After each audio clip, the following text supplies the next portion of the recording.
السلام علیکم ورحمت الله وبرکاته. ډیرو درنو قدرمنو ملګرو، الله پاک دې وکړي چې جوړ رو خوشاله به یاست او د صحت جامې به مو په تن وي. په تیر کلیپ کې مو وعده کړې وه چې په روان وار کې به د شیطان او د پیري په اړه دا وضاحت له قرآن او له حدیث څخه ورکوو چې آیا پیری پر یوه انسان باندې مسلط کېدلی شي که نه شي. اصلا یوه خبره د وضاحت وړ ده، تر هر څه له مخه باید په دې وپوهیږو چې په عموم کې پیری یو د انسان رنګه مخلوق دی. شیطان د پیری یو هغه حصه ده، هغه پیری دی شیطان چې کافر سوی. حیات الحیوان د دې په اړه له ډیر وضاحت وروسته ودغه ځای ته رسیږي. اخرنۍ خبره هم دا کوي چې یوازې داسې ویلی سو چې شیطان د پیری هغه قسم دی چې هغه کافر وي. اوس د قرآن مجید څخه هغه آیاتونه ګورو چې له قرآن مجید څخه دا ثابتوي چې قرآن مجید حالته دا ویلي وي چې شیطان پر یو انسان باندې سلطه کولی شي. دوه آیاتونه داسې دي چې هلته دا ځای معلومیږي چې یو شیطان دی یا پیری دی و انسان ته تکلیف ورکړي. یو ځای د حضرت ایوب علیه السلام په باب باندې الله پاک فرمایي چې کله ایوب علیه السلام ناروغ سو، ناجوړ سو، بیا یې له ما څخه د صحت دعا کوله، نو یې وویل چې انی مسنی الشیطان بنصب وعذاب، چې ما ته شیطان تکلیف را کړی دی، شیطان زه مس کړی یم، په عذاب باندې اخته کړی یم. دلته علما پر دوی ډلې باندې، ځینې علما مفسرین دا وایي چې شیطان دا طاقت او توان لرلی سي، پیری دا طاقت او توان لري چې پر یو چا باندې واقع سي، هغه ته تاوان مشکل ورسوي. خو هغه کسان چې د خپلې خبرې د وضاحت او استدلال لپاره کم واقعات د حضرت سلیمان علیه السلام پیښوي چې یو وارې داسې وشول، بیا داسې وشول، بیا الله پاک شیطان مسلط کوي. د شیطان په غوښتنه باندې الله پاک شیطان ته دا طاقت ورکوي چې پر حضرت ایوب علیه السلام باندې مسلط سي. مطلب دا چې هلته هم د شیطان تسلط حضرت ایوب علیه السلام ته تاوان رسول یا په یو مرض کې اخته کول، په یو مشکل کې اخته کول، هغه هم د الله پاک په اجازت او د په غوښتنه باندې وکړو. دومه خبره دا ده چې که چیرې هلته موږ دا وهم منو چې شیطان یا پیری ده ته تکلیف ورکړی دی و حضرت ایوب علیه السلام ته، نو موږ دا ویلی سو چې هلته د شیطان تکلیف ورکول چې شیطان ته کوم نسبت سوی دی، چې شیطان ما ته تکلیف را کړی دی، هغه یوازې او یوازې د شیطان تر وسوسې، د شیطان په امتحان کې د ایوب علیه السلام په خپل مشکلاتو کې ډیر زیات مخته ولاړی، مشکلات یې زیات سول، مرض یې زیات سو، نو دلته شیطان دته دغه مشکلات جوړ کړو، په امتحان کې اخته کوي، دته به مختلفې وسوسې ورکولې چې الله پاک ولې له تا سره ښه نه کوي، الله پاک ولې تا ته صحت نه درکوي، ولې له تا سره یوه د احسان معامله نه کوي. نو ایوب علیه السلام شیطان ته نسبت وکړي.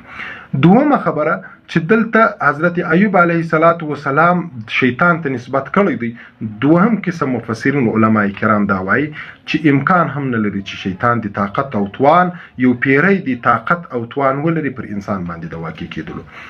هغوی دا وایي تر هر څه له مخه د شیطان صراحت دا قول الله پاک په قرآن مجید کې د شیطان صریح قول موجود دی چې شیطان وایي ما کان لی علیکم من سلطان، زه پر تاسو انسانانو باندې هیڅ تسلط نه لرم، یوازې او یوازې دغه تسلط لرم چې زه مو راوبولم چپې لارې ته او تاسو زما خبره ومنئ، بس دغه تسلط دی.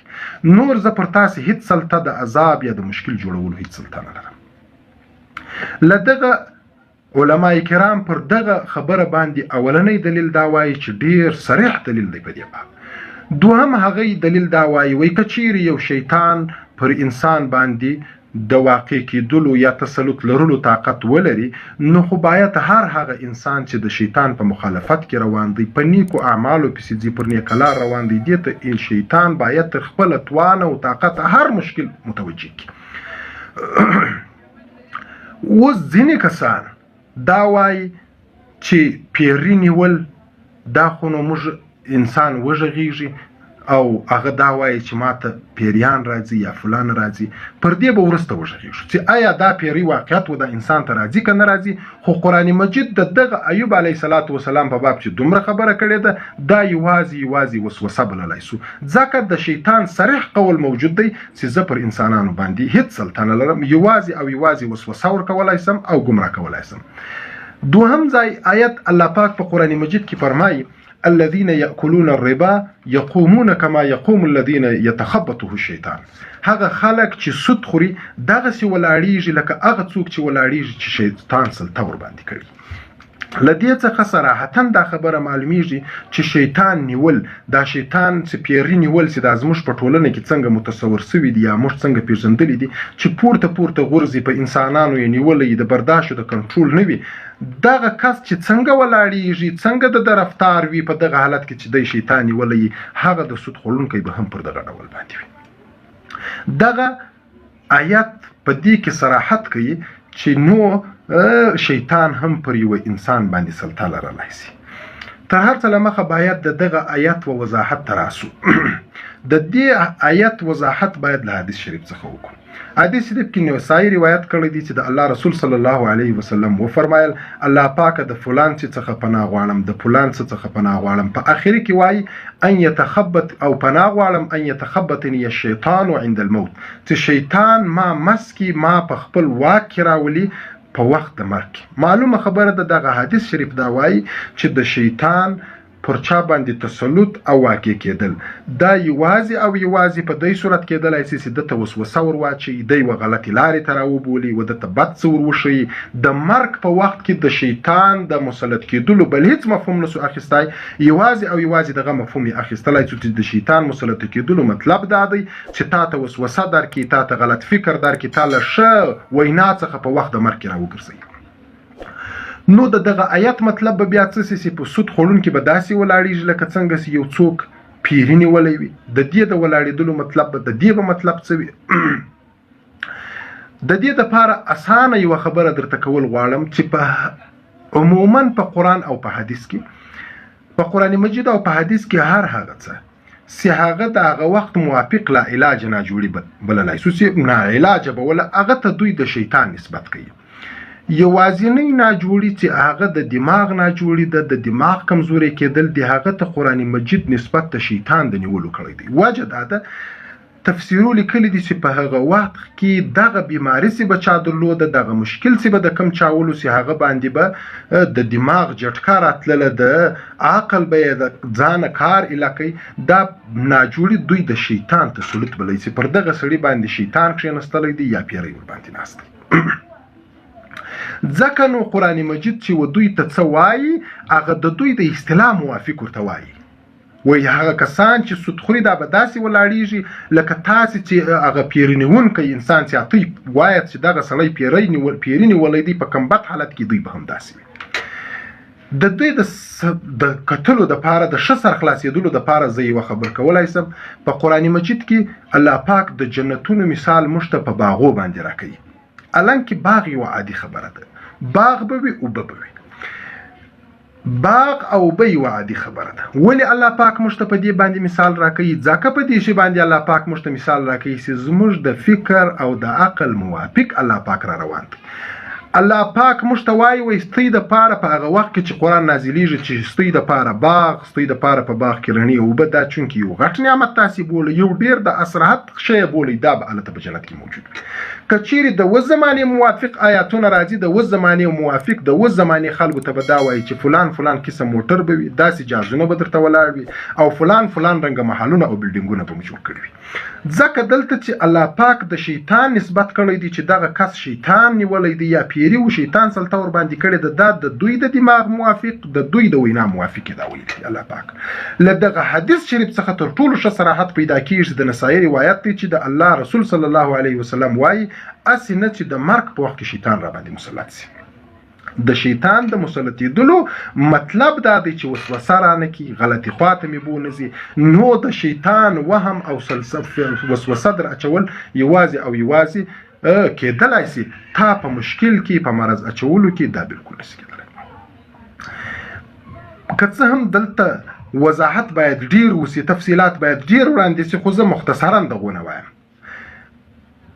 په ورستنی کې آیا دغه یتخبطه الشیطان چې کومه خبره ده چې شیطان یو څوک نیولې وي په خپل کنټرول کې راوستلې وي، دغسې وهغې ناجوړۍ تاسې په هغه وخت کې دوی د هغه علاج نه لري یا یو ډاکټر ورسره پوهیږي نه، دوی دا وایي لکه څنګه چې د مستحاضې په باب باندې د الله رسول صلی الله علیه وسلم فرمایي د مستحاضې ناجوړي شی دا بې وخته چې و ښځې ته وینه راځي، دغه شی وایي انها رکزة من رکزات الشیطان، وایي دا د شیطان له اثراتو څخه دی. چونکې مستحاضه بې وخته وینه راتګ دا یو لا علاجه څه دي، د نسبت و شیطان ته کړی دی چې څونکې د هغه وخت فکر دا جوړ دی چې دا د شیطان اثرات کېدای سي. رسول الله صلی الله علیه وسلم وایي دا د شیطان له اثراتو څخه کېدلی سي چې دغه و ښځې ته بې وخته وینه راځي. اوس یوه خبره ده چې دغه خلک چې دغه مشکل یې جوړ کړی دی چې پیري نیولی دی، دا فلان پیري نیولی دی، بیا وروړي، بیا دمونه باندې کېږي، بیا پیرۍ غږېږي چې زه مسلمان یم، زه کافر یم، موږ څو کسان یو. یوه خبره یاد وساتئ، دا ټول درواغ دی، دا ستره درواغ دی. درې قسمه خلک دلته کېدای سي. زموږ په ټولنه کې په 90% دغه کسان سوچ درواغ وایي، هیڅ هم نه دي ورته پیښ. ولې وایي؟ ځکه اکثرت دا پیښې کېږي له ښځو سره.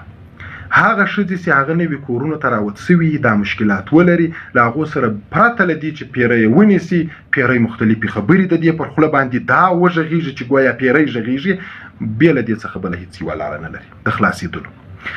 ولی و یو انګریز نه نیسي، ولی یو انګریز ته دا مشکل نه جوړېږي، ولی په هغه دنیا کې چې هلته ښځه په یوه کورنۍ کې دونه یو څوک ورباندې مسلط نه دي، د خواښې د لیوره د میړه له طرفه پر هغې باندې بوج دماغي نه وي، ولې هغو ته دا مشکل نه جوړېږي؟ دا مشکل یوازې هغو ښځو ته، دا مشکل یوازې هغو ښځو جوړ کړی دی. په اکثریت کې نیسي هم خاص ښځې، او خاص کر هغه ښځې نیسي چې هغه کورنۍ مشکلات ولري. دوهم، که چیرې ټولې ښځې درواغ ونه وایي، دا ټول انسانان درواغ ونه وایي، په 10% کې ځینې کسان هغه دي چې هغه دماغي واقعي ناجوړي لري او د علاج ناجوړي لري. زموږ شواهد سته داسې مو ډېر کسان لیدلي دي چې دلته یې موږ د پیري نیول سوی بولو، لیکن وروسته یې په ګولویو باندې یو د دماغ ډاکټر علاج ورکړی. په 1% کې انسانان داسې پاتې کېږي چې د هغه سره ډاکټر هم نه وي، هغه د ډاکټر په علاج باندې هم نه برابرېږي او نه ورسره پوهېږي، او نه هغه درواغ وایي، واقعیت رښتیا هم وایي، بې علاجه ناجوړې هم وي. موږ یې د پیري تسلط بولو. دې ته موږ یوازې د پیري تسلط په دې وایو چې زموږ دستور د غیر روان دی چې د پیري تسلط دی. دې ته موږ د دماغ یو لا علاجه بیماري ویلی سو. ولې موږ دا وایو چې دا پیري نیولی دی؟ ولې داسې نه وایو چې دا یوه لا علاجه بیماری ده؟ د دماغ هغه ناجوړي د علاج نه لري. په دغه وجه خو د شیطان نسبت ورته سوی دی له اوله سره څخه. که موږ دا سوال کوو چې خو غږېږي، دا په خپله د سوال ځای دی چې د یوه انسان په خوله باندې شیطان څنګه غږېږي، د یوه انسان په خوله باندې پیری څنګه غږېږي. دوهمه د سوال خبره دلته دا پیدا کېږي چې دغه په خپله خوله باندې چې دا مریض غږېږي، دا خو یو دماغي ناجوړه دی غږېږي، دماغ یې په خپل حالت کې نه دی، عقل یې په خپل حالت کې نه دی، ماغزه یې له کنټروله وتلي دي غږېږي. که نه دی ولې دا وایي چې ځینې پیریان مسلمانان دي، ځینې کافران دي؟ دا اوس موږ تاسې په وضاحت سره وویل چې هېڅ یوه ځای کې د جن او د پیري نسبت و بدو ته نه دی سوی، و دوی ته دا نسبت و جن و پیري ته دا نسبت الله پاک په حدیث شریف کې هېڅ یو ځای نه دی سوی چې پیري دا مشکل جوړ کړي، بلکې وایي شیطان جوړ کړي. که چیرې او شیطان موږ ته له اوله سره په تعریف کې وویل چې شیطان هغه څوک دی چې کافر وي، بې له دې څخه له کفر څخه بل څوک دا مشکل نشي جوړولی. که اولني آیاتونه موږ وویل، که حدیث شریف ووایي، هلته د شیطان لفظ دی، نو چې شیطان خو وایي و کافر ته هغه جن ته چې هغه کافر وي، نو ولې موږ دا وایو چې دغه پیری مسلمان دی؟ معلومه خبر ده چې پرته له دې درو قسمو نور هېڅ قسم نشي جوړېدی. یا خو درواغ دی، یا دماغي ناجوړي ده په علاج باندې سمېدای سي. که یو مخ لا علاجه بیماري سي، موږ بیا هم پیری بولو، باید پیری نه وبولو، موږ ووایو چې دا د دماغ لا علاجه بیماري ده. له قرآن او له حدیث څخه په دا دونه غټه ذخیره د احادیثو کې هېڅ هم داسې بل څه ثبوت نشته الله پاک دې ټولو ته د نیک عمل توفیق ورنصیب کړي. په داسې کولو باندې به تاسې خلک پیسې درسوړي د سحر او د جادو په نامه باندې مو غلطوي وروره چې دغه په سحر باندې سوی دی، جادو ور باندې سوی دی، پیری ور باندې مسلط دی. کله او هاشه داسې هیڅ هم نشي کېدلی. پر روانه کې به ان شاء الله بیا پر دې باندې غږیږو چې سحر څه دی، کوډي څه دي، آیا دا خلک چې چاته د سحر او د کوډو په نامه باندې څه وایي دا حقیقت لري کې نه لري. له قرآن او حدیث څخه به ان شاء الله دا څېړنه کوو. الله پاک مو جوړ روغ خوشاله لره. په دعاو کې مو یاد ساتئ.